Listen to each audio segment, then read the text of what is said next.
Hello મારા ગુજરાતવાસીઓ, good evening. અમે અત્યારે ગાયનું ખાણ તૈયાર કરીએ છીએ. જુઓ, ખાઈને 5:30 થઈ ગયા હે. ગાય દોવાનો ટાઈમ થઈ ગયો હે. આ સફરજન લઈ આવ્યા હે અમે આજે. કેટલા હે?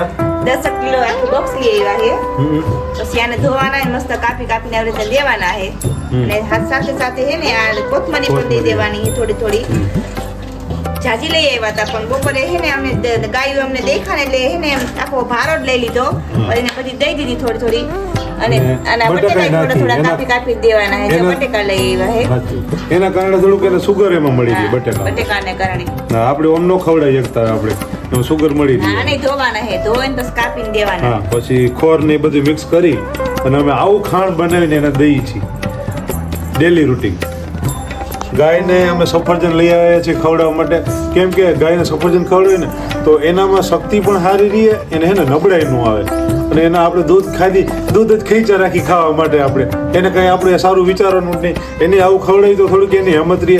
ઘી સારું આવે, દૂધ સારું આવે, માખણ સારું આવે. જો તમે મિત્રો, આમ જો તમે, હું એમ નામ નથી કોઈ પાસેથી પૈસા લેતો. આ એની મહેનત છે ને એનું ખવડાવી છે. ખોરની ગુણ્યું, આ ઓલી રાજદળની ગુણ્યું, આ છે. પછી જો કોથમરી, આ કોથમરી સ્પેશિયલ એના માટે જ છે. આ દૂધમાં ફેટ વધારવાનું કામ કરે. જો આ જો તમે દેશી કોથમરી.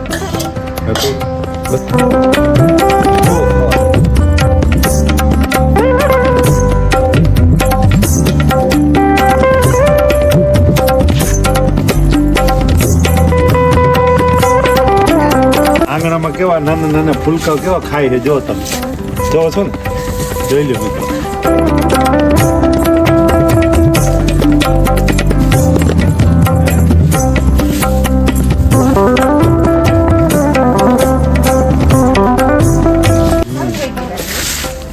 ખાતા હોય મોજથી સારું ખવડાવવું પડે. એમને નથી કાંઈ લઈ લેવાતું ફ્રેન્ડ્સ.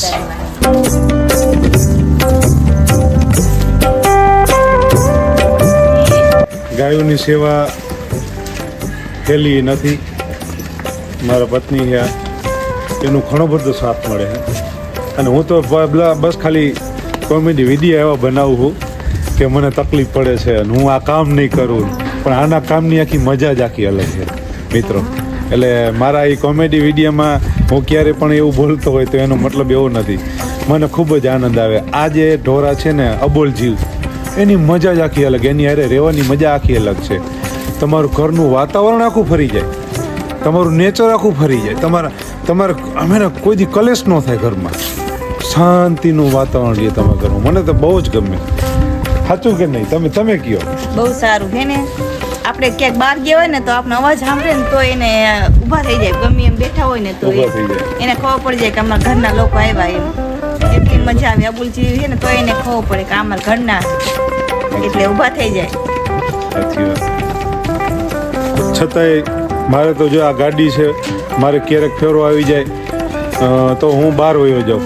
અને ક્યારેક એવું પણ બને કે મારે લેટ પણ થઈ જાય, મોડું પણ થઈ જાય. ત્યારે બધું આને જ કરવાનું આવે કામ. મારા મમ્મી કરે, મારા ઘરના સાથ, બધાય મારા મેમ્બર જે મને સાથ આપે જ છે. પણ મારા ઘરના ઘણું બધું કામ કરી લઈએ છે એટલે હું આ બધું રાખી શકું છું. ન કરે એકલા હાથે કાંઈ થાય નહીં. મહેનત તો જોઈએ. એવું ન કરે. જો તમે આમ કોઈ ઢોર ઊભું રહે, આવડા શિંગડા હોય, આવડા શિંગડા હોય, કેવી બીક લાગે. મારે એમ તો તોડી નાખે. પણ આઈ માયલું કાંઈ નહીં. આમ જો, મને શિંગડું નહીં અડાડે. જો આમ જો મને શિંગડું નહીં અડાડે. જો તમે જોઈ લ્યો. જો એની બાજુમાં જો નકર તો શિંગડે ઉલાડી નાખી દઈએ. આ ગાય છે, ગાય. આ એની બચલી છે. જો આ ઈ જ ગાયની બચલી છે. જા એવી જ ગાય છે હો. પછી અમારી આ દેશી વાસળી, આ દેશી ગાય. જો લાંબા કાન વાળી. જો લાંબા કાન. જો એના મોઢે લગી પોગે. આમ જો આને દેશી ગાય કહેવાય, વાસળી. એની માં ઊભી. જો અમારી લાલી. જો આ રહી. જો લાલી. જો હે ને, આ મારી માં. જો હાજી મહેનત કરે, જો આટલું કામ કરે. મારા ઢોરા એમને હું નથી રાખતો ભાઈ સાહેબ.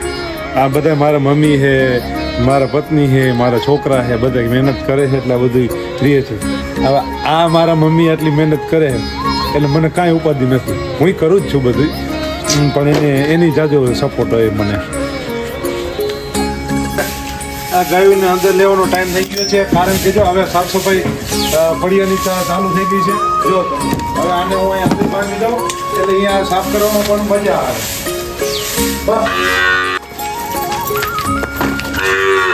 કામકાજ જુઓ તમે મિત્રો, આટલું બધું હોય છે. પેલા 3 મોટીનો વારો, હવે નાનકડા 3 બચ્ચાનો વારો.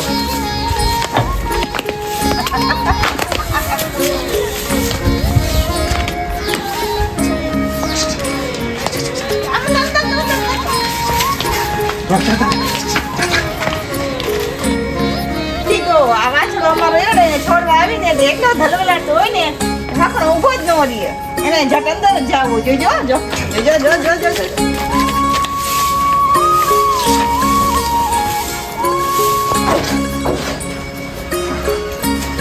જો આ ઠંડીના કારણે આ બધું હવે પેક કરી દઈશું એટલે ઠંડી હવા આવે નહીં.